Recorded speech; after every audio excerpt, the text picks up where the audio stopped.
Hello, welcome to the Ramblings of a Mad Woman. Have had a interesting day.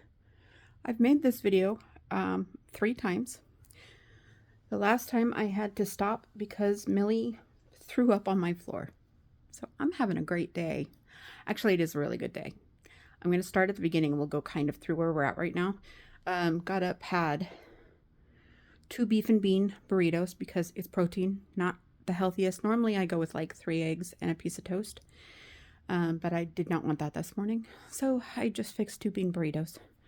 Made sure I took my meds, which is important. So the meds were taken. And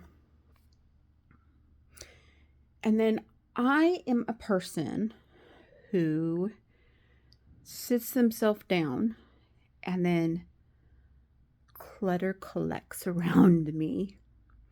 My family would tell you a definite yes to that.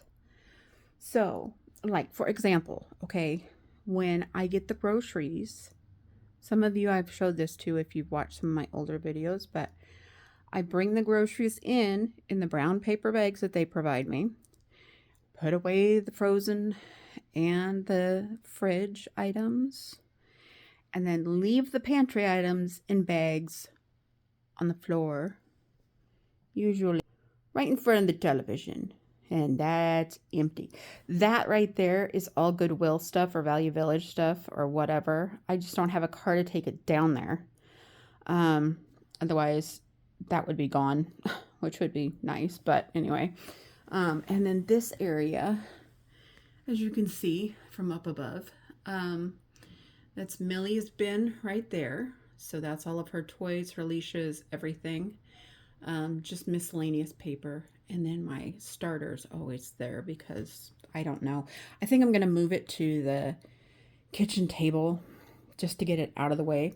Because what I'm thinking about doing, and tell me if I'm crazy for this, moving my desk and those bookshelves over to where I'm sitting now, and then my chair where I'm at to that wall so that I'm not freezing right next to the window. Maybe. I don't know. I don't even know what that laugh was. I'm sorry. That's not a normal laugh. It's not a normal laugh for me. I am so sorry. Yeah. And then here is her little tummy is so upset. So I don't know what to do with her. I'm going to go for a walk. Oh, I said that word and she perked her head up. Yeah, we're going to go for one when I'm done with this. But I just wanted to let you guys know that I'm alive. It is my mom's birthday. I asked her if she was 21 again, and she goes, "No, I've reached 100." I said, "You have not." It's amazing. She stayed 21 well into her 60s. I'm very proud of her. She's a very good woman. She deserves everything in the world. But that's just my opinion. I thought about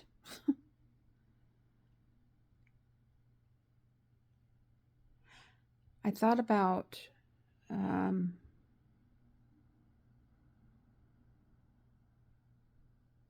feel like I deserve better.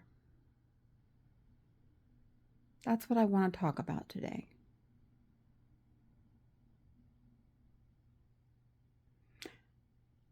I'm in a spot where I am happy with the apartment. I love the apartment. I love the staff at the office. The apartment is so quiet. The neighbors are very recluse. I feel like I'm the most outgoing one of everyone here, and that is unusual. But I guess times have changed from the 50s and 60s where people knew their neighbors' names.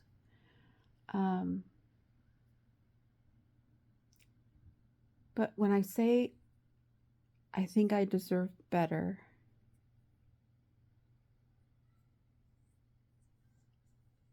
I've dated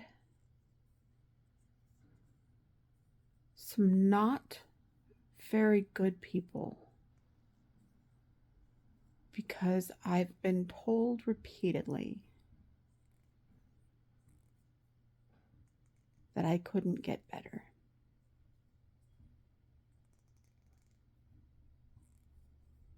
Here's the thing. I've looked. It's reached a time now where you go onto a dating site, you post your picture, and you have 8 million of whatever person you're looking for, male, female, doesn't matter, coming knocking. Not in real life, but I mean on the sites, in the web, or in the email, whatever.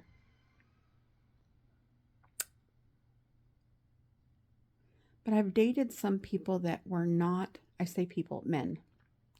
I am straight. I've dated some men who have treated me not very well.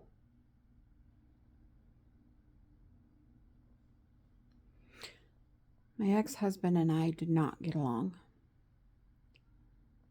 I would like to say that it was all him, but there was me as well. We were just oil and water. It just was horrible. But that was number one of I deserve better, because I didn't think that I deserved better, because I was told that men don't like fat women when I was young. And so I was 30 years old before I ever actually probably went on a first date. And I wound up marrying him because I was afraid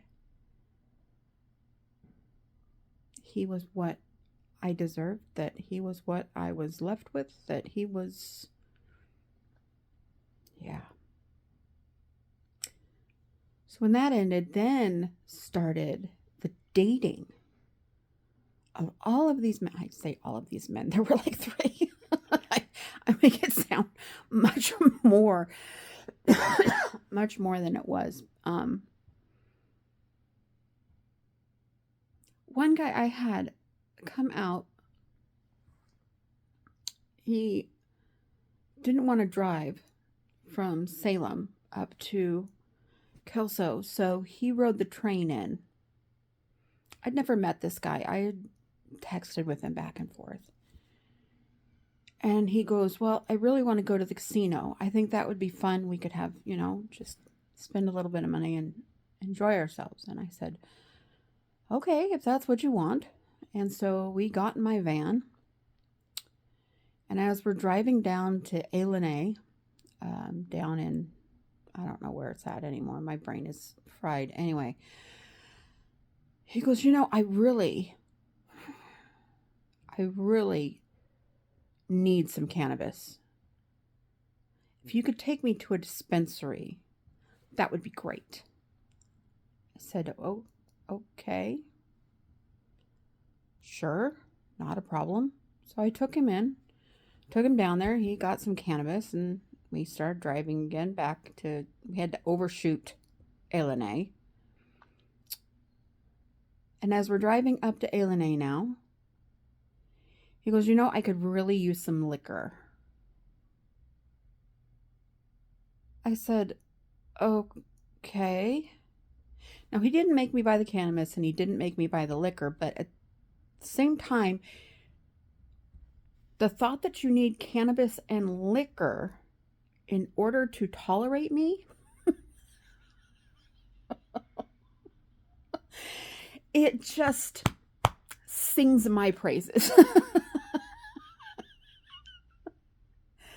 So I stopped and at Safeway or wherever, and he hopped out and went and got some cheap ass vodka. And we had to stop somewhere else because he wanted a drink to carry in. So he drank like half the Coke out of this bottle, of this cup, and poured in the vodka. Well, then we're sitting in the casino. And again, I am so uneducated on dating that I don't think anything of it until later when I think back on this date. Anyway, we go in and I'm just following him around like a lost puppy because I have no money.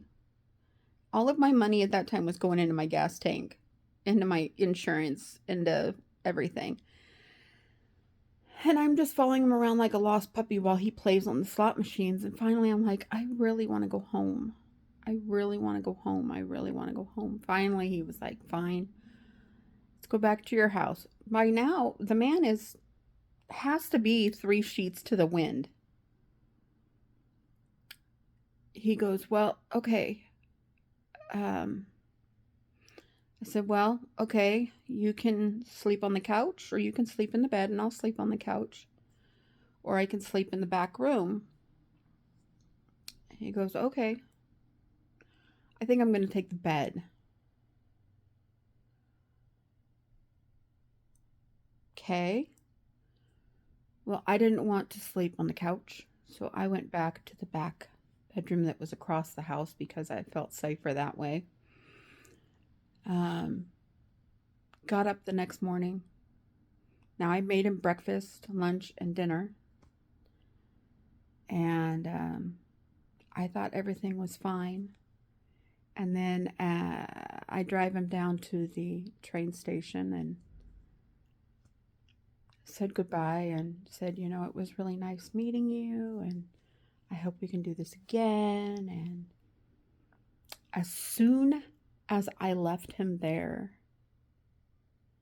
he texts me and says, well, it was fun, but I don't think we're going to do that again. And I'm thinking to myself, you just had the chance to say this to my face after everything that I did on this date to make you happy, and you're not man enough to tell me to my face that you don't want me. Although I have to admit, the way the date went should have been my clues that he wasn't interested. He wasn't interested, but anyway, that was just one of the many people, one of the many men. I say many again, but I only have like 3 or 4.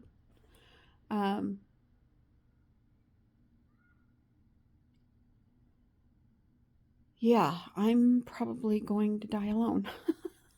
I don't want to. I don't want to.